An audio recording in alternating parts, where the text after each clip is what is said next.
So, hi everyone, myself Nishant. Today I am here to revise this chapter Poverty as a Challenge. Poverty as a challenge का मतलब क्या है? गरीबी क्या है? एक चुनौती है। गरीबी क्या है? एक चुनौती है हमारे लिए। देखते हैं, let understand. Poverty refers to the lack of daily requirement of livelihood like food, clothing, education, healthcare facilities, etc. गरीबी क्या है? सोचो, गरीबी कोई एक बहुत अच्छा अमीर इंसान है, उसके पास क्या क्या है, सारी चीज़ें हैं, खाना, कपड़ा, पढ़ाई लिखाई सब कुछ है। और मैं वहीं सोचो कि एक सड़क पर भीख मांगता हुआ आदमी के पास क्या है, फूड भी नहीं है, क्लोथिंग भी नहीं है, एजुकेशन भी नहीं है। तो गरीबी एक ऐसी सिचुएशन है जिसमें ना आपका बेसिक रिक्वायरमेंट जैसे food, clothing, education, health care facilities नहीं होता है। क्या every fourth person in India is poor as per census 2011-12। जो 2011-12 में गणना हुई थी, जिसके अनुसार क्या भारत का हर चौथा व्यक्ति क्या था, गरीब है। अब क्या है, the poor could be landless labourer in villages. गांव में कौन गरीब होगा? गांव में कौन गरीब होगा? जिसके पास लैंडलेस लेबर होगा। People living in over crowded झुग्गीज इन सिटीज। जो शहर में कौन, जिनके पास जो झुग्गी में रहते हैं, बस्ती में, मतलब गांव से बहुत सारे लोग जाते हैं शहर में, बस्ती में रहते हैं। Why people are poor. गरीब है तो लोग गरीब क्यों हैं? हमारे देश में तरक्की तो हो रही है, लेकिन तरक्की कहाँ हो रही है कुछ पता नहीं, गरीबी कम नहीं है। Lack of regular job. किसी के पास रेगुलर जॉब नहीं है उसके वजह से, क्योंकि अगर किसी के पास रेगुलर जॉब रहेगा तो वो मतलब समझ पाएगा कि उसका कहीं ना कहीं इनकम फिक्स है। Lack of literacy level. अभी एक कंपटीशन का दौर है जिसमें पढ़ाई लिखाई, education is very must necessary. Lack of medical services. Medical services क्या, अगर कोई गरीब इंसान है, उसकी कमाई ही इतनी होती है कि उसका बच्चा भी एक दिन बीमार पड़े तो उसका कमाई चला जाएगा, तो खाना पीना खाएगा कहाँ से? गरीबी ख़त्म कहाँ हो रहा है? Increasing population. The main cause is population. Population कमेगा, गरीबी खुद पर खुद। तो यहाँ क्या है, पॉवर्टी लाइन। ये पिक्चर है पॉवर्टी लाइन का। यहाँ क्या दिया हुआ है, एब्सोल्यूट पॉवर्टी, वेरी पुअर, और ये एक मेन लाइन है जो पॉवर्टी लाइन। क्या है, जो पुअर होगा मतलब मिडिल क्लास लोग यहाँ पर आते हैं, जो ना ज़्यादा गरीब ना ज़्यादा अमीर होते हैं, लेकिन अब पॉवर्टी लाइन पर होते हैं। तो उसी तरह जो नॉट सो पुअर से लेकिन मिलेनियर तक होंगे वो नॉन पुअर होंगे, जैसे मिडिल क्लास हो गया। ये पॉवर्टी लाइन है जो बताता है कि कोई गरीब हो या ना है। तो ये क्या है, पुअर होगा या कोई नहीं है पुअर, वो बताता है। उसके बाद क्या है, पॉवर्टी लाइन क्या है? Poverty line is the line which indicates the level of purchasing power required to satisfy the minimum needs of a person। मतलब गरीबी रेखा एक ऐसी रेखा है जो बताती है कि किसी का क्षमता कितना है किसी के नीड्स को पूरा करने का। जैसे किसी के पिता हैं, उनके 2 बच्चे हैं, और किसी के वही अलग जगह पर कोई एक पिता है जिसके 6 बच्चे हैं या 7 बच्चे हैं या 5 बच्चे हैं। तो जिसके 5 बच्चे हैं, वो पिता अगर अपने बच्चों की ज़रूरतों को पूरा कर पाता है तो he will be not considered as poor. वही अगर 2 ही बच्चा है, अगर उसकी ज़रूरतों को पूरा नहीं कर पाता है तो वो गरीब कहा जाएगा। It is measured with the help of consumption and income level of the people. मतलब क्या, ये किसी के खपत और उसके इनकम से मेजर किया जाएगा। जैसे मेरा खर्चा होगा अगर मान लो 5,000 और कमाई है मेरी 10,000, तो क्या 5,000 बचेगा ना फिर भी, तो क्या मैं गरीब नहीं कहा जाऊंगा। तो ये इसके बाद क्या, पॉवर्टी बेस्ड ऑन। पॉवर्टी समाज में 2 तरीके से, एक सोशल एक्सक्लूजन के थ्रू, एक वल्नरेबिलिटी के थ्रू। सोशल एक्सक्लूजन कहता है कि poor have to live in a poor surrounding with poor people. मतलब गरीब को गरीबी के बीच गरीबों के साथ रहना होगा। Excluded from enjoying social equality. मतलब सामाजिक एकता को एंजॉय करने से छांट दिया जाता है। तो ये हो गया एक सोशल एक्सक्लूजन। अब वल्नरेबिलिटी क्या है, greater probability of certain communities of remaining poor in coming year. मतलब आने वाले समय में ज़्यादा चांसेस है कुछ समुदाय की कि वो गरीब हो सकते हैं। It is determined by the option available to different communities for finding an alternate living in terms of asset, health, education and job opportunity. ये कैसे पता किया जाता है? जैसे आज राम का बेटा अगर टीचर है, राम अगर टीचर है, जरूरी नहीं कि आने वाले समय में राम का बेटा भी टीचर रहे, तो ये गरीबी हो सकता है। फिर वल्नरेबल ग्रुप्स क्या क्या है? शेड्यूल कास्ट, शेड्यूल ट्राइब और urban casual labour, rural agricultural labour. इसके बाद पॉवर्टी सिनेरियो। पॉवर्टी सिनेरियो का मतलब क्या? गरीबी कैसा है वो तो हमने देख लिया। समाज में और दुनिया में, हमारे देश में गरीबी किस प्रकार से फैली हुई है। तो पॉवर्टी सिनेरियो दो तरह का है। Global poverty scenario, global poverty scenario का मतलब जो एक मतलब वर्ल्ड लेवल पर है, जो एक वर्ल्ड लेवल पर है। इंटरस्टेट डिस्पैरिटीज़, इंटरस्टेट डिस्पैरिटीज़ जो हमारे अपने इंटरस्टेट मतलब हमारे अपने इंडिया के बारे में बताता है, इंडिया के बारे में, और ये वर्ल्ड के बारे में। अब क्या है ग्लोबल, देखते हैं ग्लोबल में क्या हो रहा है। Substantial reduction in poverty, poverty decline in China, South East Asian nations such as Myanmar, Philippines, Singapore, Thailand, Indonesia etc। क्या कह रहा है कि गरीबी का धीरे धीरे कम हो रहा है। गरीबी कैसे कम रहा है? चाइना में कमा, इस सब में कमा। तो क्वेश्चन आता है वाई पॉवर्टी लैक हुआ, क्यों कमा? क्योंकि rapid economic growth and massive investment in human resource development. क्योंकि जब भी मैसिव ह्यूमन रिसोर्स डेवलपमेंट में क्या खर्च हुआ कि उन्हें ट्रेनिंग दिया गया, स्किल प्रोवाइड किया गया, अच्छी एजुकेशन दी गई।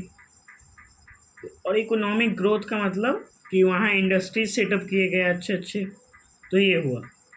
तो इससे क्या ग्लोबल लेवल पर देख सकते हैं। उसके बाद क्या है?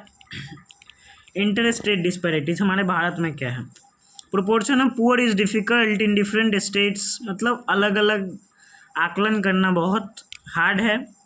Significant decline in poverty in Kerala, Tamil Nadu, Andhra Pradesh, Gujarat and West Bengal.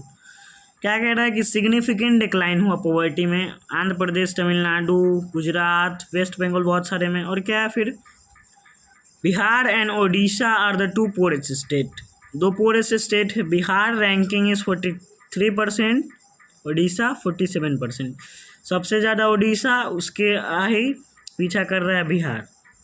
तो यहाँ है lowest incidence of poverty in India, Jammu Kashmir. मतलब गरीबी सबसे कम कहाँ है? तो जम्मू कश्मीर है। सबसे ज़्यादा कहाँ है? तो ओडिशा और बिहार में। इसके बाद है पॉवर्टी का कॉजेज़ क्या क्या है। अब गरीबी है तो गरीबी सीधा थोड़ी ना समाज में आई है, गरीबी का कुछ ना कुछ जरूर कारण होगा। पहला कारण है economic exploitation under the British colonial rule can be seen as one of the reason. मतलब जब हमारे देश में ब्रिटिश आए तो वो क्या, उनका रूल जो था एक रीज़न माना जाएगा। The policies of British government ruined traditional handicraft and textile industry. हमारा जो टेक्सटाइल, ट्रेडिशनल मतलब क्या, पारंपरिक, पहले जो परंपरा से होता था, हैंडीक्राफ्ट हाथ कला से बनता था, जैसे बांस का बहुत सारी चीज़ बनती थी नेचुरल चीज़ों से बहुत सारी चीज़ बनती थी, जैसे अचार उचार बनते थे, बहुत सारी चीज़। तो ब्रिटिश जब आए तो इस सब पर इस सब को बर्बाद करके चले गए। उसके बाद क्या है? Rapid growth of the population. दूसरा फैक्टर क्या क्या है? पॉपुलेशन जब भी बढ़ेगा तो क्या होगा, एक रिसोर्स पर प्रेशर आ जाएगा, प्रेशर आएगा तो पॉवर्टी भी आएगा, क्योंकि जॉब नहीं बढ़ा, देश का तरक्की नहीं हुआ, पॉपुलेशन बढ़ा दिया। Okay, huge income inequalities because of the unequal distribution of land and resources. मतलब क्या कि किसी के पास ज़्यादा ज़मीन है, किसी के पास कम ज़मीन है, किसी के पास ज़्यादा संसाधन है, किसी के पास कम है। तो इसकी वजह से क्यों? क्योंकि ह्यूज इनकम इनइक्वालिटीज़ है। अब क्या? Poor implementation of government policies.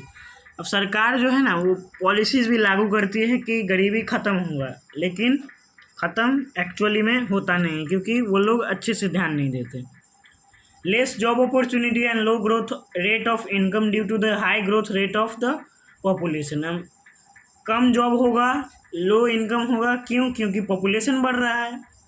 कहने का मतलब कि एक कंट्री है, वहाँ का पॉपुलेशन है मान लो 200 है, 100 वहाँ का जॉब दिया गया।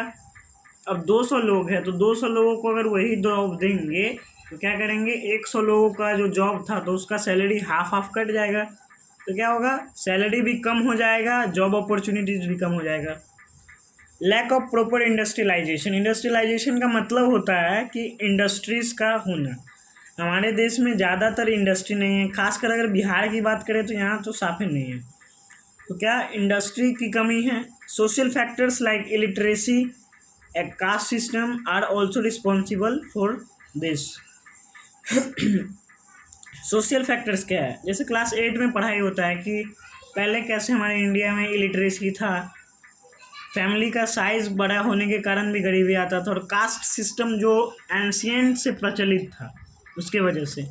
Agriculture sector has fail to generate much employment opportunities for farm labourers, मतलब एग्रीकल्चर सेक्टर क्या है, फेल्ड है, क्योंकि एग्रीकल्चर ज़्यादा लोगों के लिए नहीं हो सकता है। वो जैसे एक इंडस्ट्री में लोग काम करते हैं उतना नहीं कर सकते हैं, तो ये भी एक फेल्ड हो चुका है। अब इसके बाद देखिए, अब क्या है, एंटी पॉवर्टी मेजर्स।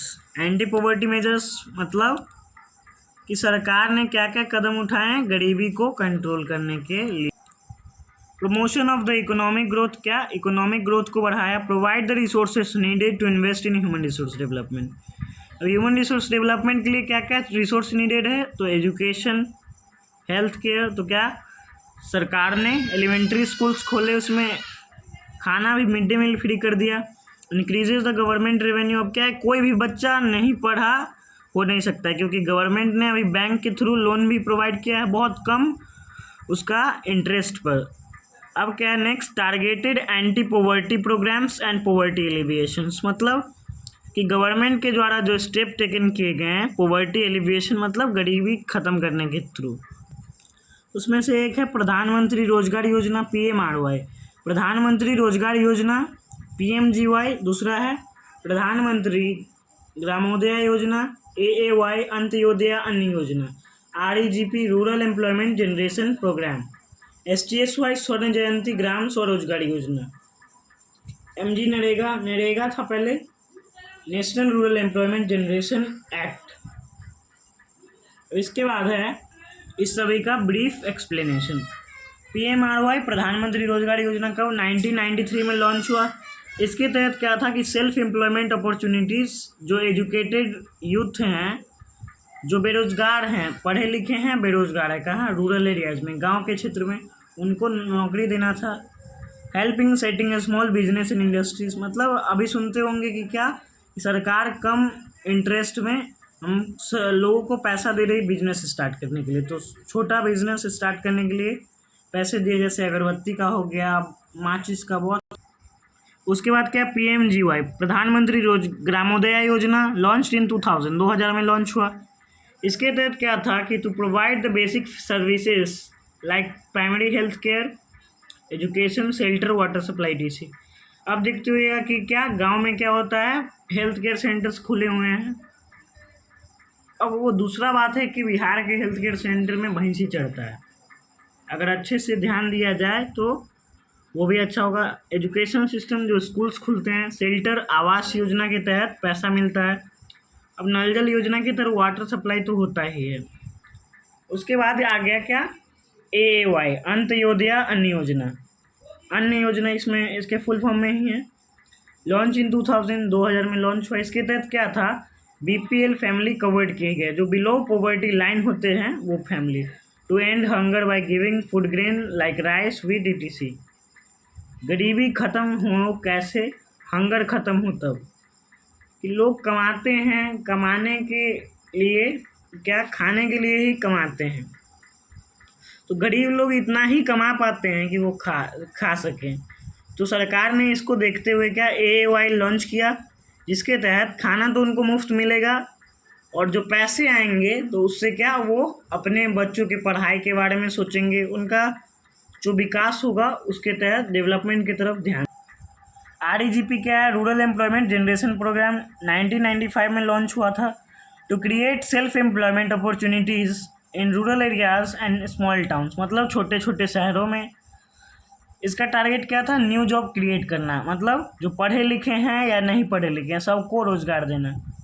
स्वर्ण जयंती ग्राम स्वरोजगार योजना, अब इसको कब लॉन्च किया गया था, 1999 में। Bringing the assisted poor families above the poverty line, मतलब जो भी बीपीएल के नीचे हैं, पॉवर्टी लाइन के नीचे हैं, उनको ऊपर लाना था। क्योंकि उनको लो इंटरेस्ट पर पैसा देकर बिजनेस स्टार्ट करवाएं, बैंक क्रेडिट लोन्स और गवर्नमेंट सब्सिडी, मतलब छूट देते रहे।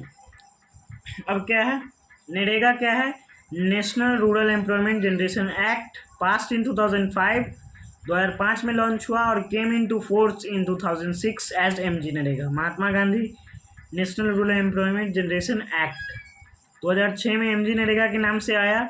इसका एम क्या था कि 100 डेज वेज जो है एश्योर्ड, मतलब confirm employment every year to every rural household in 200 districts, मतलब क्या कि 100 दिनों का, मतलब एक साल में 100 दिनों का रोजगार कंफर्म है मिलना, नहीं मिला तो गवर्नमेंट अपनी तरफ से कंपनसेशन देगी। और ये 200 डिस्ट्रिक्ट्स में लागू हुआ था।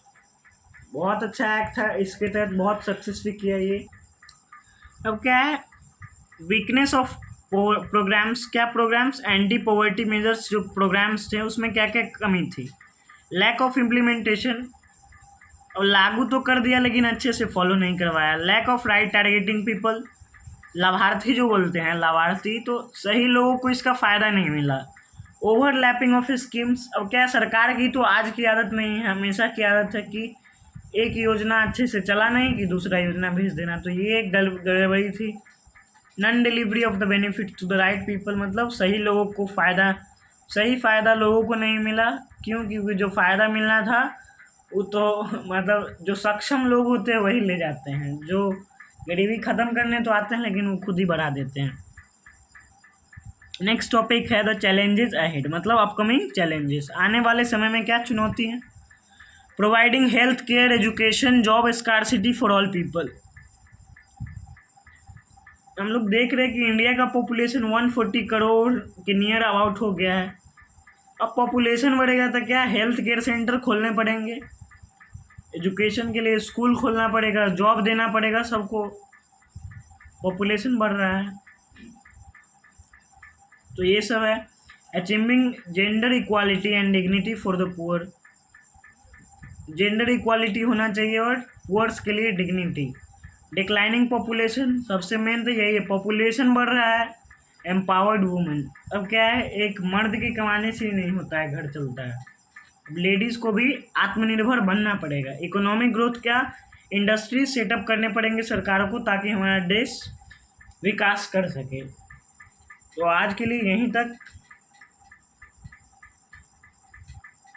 यहीं तक, फिर नए चैप्टर में मिलेंगे नए वीडियो के साथ। तब तक के लिए थैंक्स।